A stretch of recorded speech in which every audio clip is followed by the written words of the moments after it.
फौरन कहानी काला जादू। अपने बेटे रिशु के पसीने टपकते हुए देखकर सविता की हालत खराब हो गई। ऐसा पहली बार नहीं हुआ नींद से जो रिशु जागा हो। हाय मेरा बच्चा, न जाने किसकी नज़र लग गई है तुझे। जब से मेरे बच्चे ने 10वीं के एग्ज़ाम में स्कूल टॉप किया है तब से रोज़ बुरे बुरे सपने आने लगे हैं। हाँ माँ, मैंने आज फिर से एक काले साए को देखा। वो यहीं मेरी आंखों के सामने खड़ा था। माँ मुझे बचा लो माँ। वो मुझसे कह रहा था कि मुझसे बदला लेगा। माँ कहीं ये प्रशांत। चुप कर, कैसी बात कर रहा है? दोबारा उसका नाम मत लेना। तुझे पता है ना, उस प्रशांत ने आत्महत्या कर ली, तो बार बार उसका नाम मत लिया कर। मम्मी, क्या सच में प्रशांत ने आत्महत्या की थी? चुप कर, बहुत सवाल पूछता है आजकल। रात के 12 बजे गहरी नींद में सविता सोई हुई और उसके घर के सामने काला परछाई और गहरी नींद में सोई हुई गला कुछ सहारा था। सांस लेने में कुछ दिक्कत हुई और तुरंत गई अपने रिशु के कमरे में देखी काला साया, घबरा गई। कौन है वहाँ? कौन है? सामने आओ। ये मैं हूँ, तुम्हारी काली करतूत।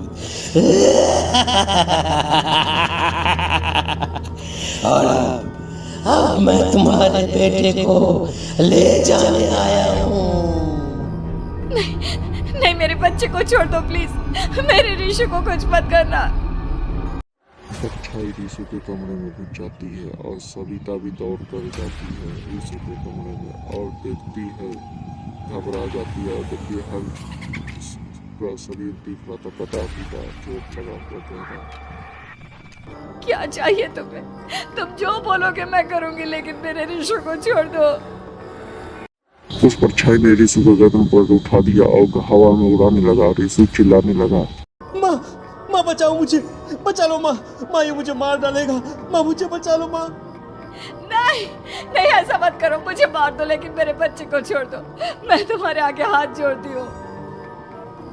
वो परछाई रिशु को ड्राम से नीचे गिरा देती है और अचानक गायब हो जाती है। रिशु, मेरा बच्चा, तू ठीक तो है ना? कुछ बोल बेटा, क्या हुआ है तुझे? मैं ठीक हूँ माँ। क्या हुआ था यहाँ पर? कुछ नहीं बेटा, कुछ नहीं। तू परेशान मत हो। हम कल ही गांव के बाहर जो तांत्रिक महाराज रहते हैं उनके पास चलेंगे। ठीक है माँ, हम जल्द ही उनके पास चलेंगे। मुझे बहुत डर लग रहा है माँ। ये बार बार मुझे डरावने सपने आना, ये सब हमारे साथ क्यों हो रहा है माँ? अगले दिन सविता और रिशु तांत्रिक के पास जाने लगे। रात के समय पूरी अंधेरी जगह थी और पूरी झाड़ी जंगल था। पूरा घर एकदम डरावना लग रहा था, चारों तरफ कंगाल और तेज हवा चल रही थी और रिशु डर के मारे हाथ पकड़ लिया अपनी माँ का। माँ मुझे बहुत डर लग रहा है। ये कैसी जगह है? देख बेटा, हमारे साथ जो कुछ भी हो रहा है उसका इलाज सिर्फ और सिर्फ ये तांत्रिक महाराज ही बता सकते हैं। अब यही है जो हमें प्रॉब्लम से बाहर निकाल सकते हैं। जैसे ही सविता और रिशु कुटिया के अंदर घुसे और देखकर उन लोग डरा गया और डर के मारे देख रहे कि सब कोई कई लोग धीरे लोग उंगली घुमा घुमा के चीख रहे चिल्ला रहे हैं। कौन हो तुम और यहाँ क्यों आई हो? महाराज, मेरे बेटे को कुछ दिनों से एक डरावनी काली परछाई नजर आती है और कल रात उसने मेरे बेटे पर हमला भी कर दिया।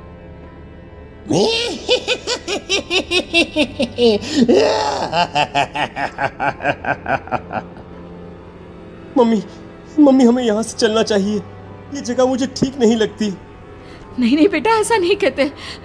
रुक जाओ, 2 मिनट के लिए रुक जाओ। क्या कहा? काली परछाई?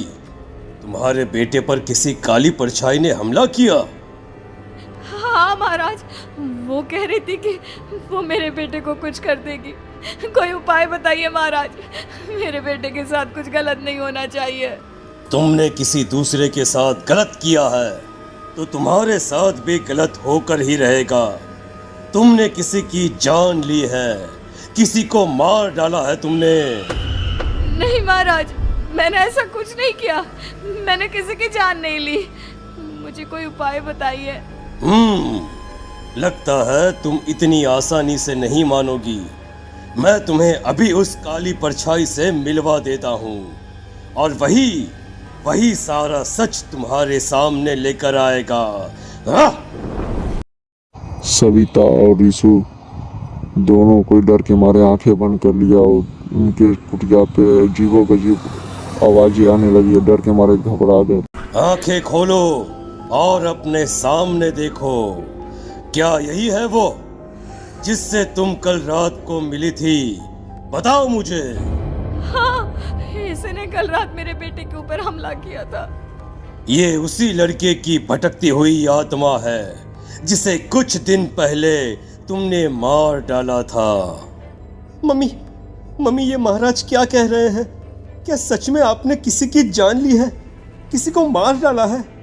अगर हाँ तो बताइए ना मम्मी, किसको मारा है आपने? किसको? तुम्हारी माँ इतनी आसानी से सच नहीं बताएगी बेटा। इसने एक बच्चे की जान ली है। कहीं उसका नाम प्रशांत तो नहीं महाराज? वो मेरा दोस्त है, मेरा मतलब मेरा पड़ोसी है। सही पहचाना।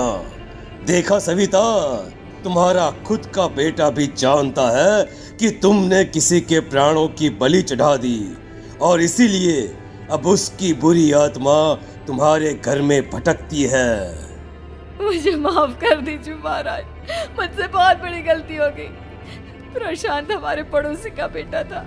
हर बार उसके नंबर मेरे बेटे से ज्यादा आते थे और इसलिए मैंने उसके कमरे के बाहर काला जादू किया था, पर मुझे नहीं पता था कि वो मर जाएगा। तुम्हारे उसी काले जादू वाली गुड़िया के अंदर एक बुरी आत्मा थी जिसने उस बच्चे के दिमाग पर बुरा असर कर दिया और उसी की वजह से उस लड़के ने अपनी बालकनी से कूदकर आत्महत्या कर ली। इसकी वजह सिर्फ और सिर्फ तुम हो, तुम। नहीं महाराज, जो कुछ भी हुआ मुझे नहीं पता था कि प्रशांत अपनी जान दे देगा। प्रशांत की आत्मा इस वक्त तुम्हारे सामने खड़ी है, हमसे बात करना चाहती है। बोलो क्या कहना चाहते हो? मैं जीना चाहता था, बड़ा होकर कुछ बनना चाहता था। आपके बेटे से मुझे कोई परेशानी नहीं थी। अरे वो तो मेरा अच्छा दोस्त था। मुझे माफ कर दो बेटा, मुझसे बहुत बड़ी गलती हो गई, मुझे माफ कर दो। माफ करने से मुझे वापस जिंदगी नहीं मिल जाएगी। मेरे माँ बाप आज भी मेरे लिए रोते हैं। आपने मेरे साथ बहुत गलत किया है, बहुत गलत। तभी वहां से आत्मा गायब हो जाती है और सविता जोर जोर से रोने लगती है। सुन लिया तुमने? ये तुम्हारे अपने ही किए हुए पाप हैं जो इस तरह से तुम्हारे सामने आ रहे हैं। माँ, ये आपने अच्छा नहीं किया। सिर्फ 10th बोर्ड के एग्जाम में मैं टॉप कर पाऊँ इसलिए आपने मेरे दोस्त के ऊपर काला जादू कर दिया। नहीं मम्मी, नहीं, अब हम कभी खुश नहीं रह पाएंगे, कभी नहीं। मेरे दोस्त की आत्मा को कभी शांति नहीं मिलेगी मम्मी, कभी नहीं। लेकिन मैंने जो कुछ भी किया सिर्फ तुम्हारे लिए किया। वो लड़का हमेशा फर्स्ट पोजीशन पर आ जाता था और इस वजह से हमेशा तुम्हारे मार्क्स कम पड़ते थे। मैंने तो सिर्फ उस पर एक छोटा सा काला जादू किया था बेटा। मुझे क्या पता था कि उसका ये नतीजा निकलेगा। जिस गुड़िया को तुमने उस लड़के के कमरे के दरवाजे पर लगाया था, दरअसल उसके अंदर एक बुरी आत्मा का प्रवेश हो गया था, जैसा कि अक्सर काला जादू करते समय हो जाता है। मुझे अपनी गलती का एहसास हो गया है। मैं प्रायश्चित करना चाहती हूँ। आप बताइए मैं क्या करूँ? प्रशांत के घर जाकर उस काली गुड़िया को वहां से निकालकर यहाँ लेकर आओ। मैं उसे आग में जलाकर राख कर दूंगा और उसके बाद प्रशांत की आत्मा को हमेशा के लिए मुक्ति मिल जाएगी। अगले दिन सविता अपने पड़ोसी के घर पे जाने लगती है, प्रशांत के घर।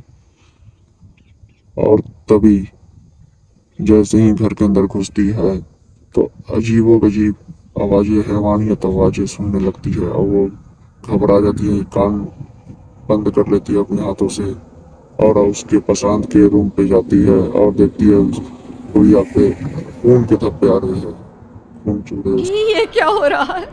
इस गुड़िया के शरीर से खून क्यों टपक रहा है? सविता कैसे भी हिम्मत कर कर उस गुड़िया को निकालने का कोशिश करती है। तभी एक औरत, भयानक औरत आ जाती है उसके सामने। मैं यहाँ से कहीं नहीं जाऊंगी और अगर तूने मुझे यहाँ से हटाने की कोशिश की तो मार डालूंगी मैं तुझे। नहीं नहीं, मुझे तुम्हें यहाँ से ले जाना ही होगा, नहीं तो मेरा बेटा, उसकी जान को खतरा है। मैं तुम्हें नहीं छोड़ सकती। अगर तुम्हारे अंदर हिम्मत है तो मुझे इस घर से बाहर ले जाकर दिखाओ। ऐसा कहकर और चुड़ैल हमला कर देती है और सविता को हवा में उड़ा उड़ा कर पटक देती है। सविता मौका देखकर उसके हाथ में सुई रहता है, उस चुड़ैल के हाथ में घुसा देती है और चुड़ैल गिर जाती है। ये क्या किया तूने? ये क्या कर दिया? तुझे ऐसा नहीं करना चाहिए था। तांत्रिक ने मुझे कहा था कि तुझसे जीतने का सिर्फ यही एक तरीका है जिससे मैं अपने पापों का प्रायश्चित कर सकती हूँ और अपने बेटे की जान बचा सकती हूँ। उसके बाद डरावनी सी औरत दिखने वाली वो गुड़िया में तब्दील हो जाती है। उस गुड़िया को उठाकर वो ले जाती है तांत्रिक के पास और तांत्रिक को दे देती है और वो आग में डालकर उसे भस्म कर देता है।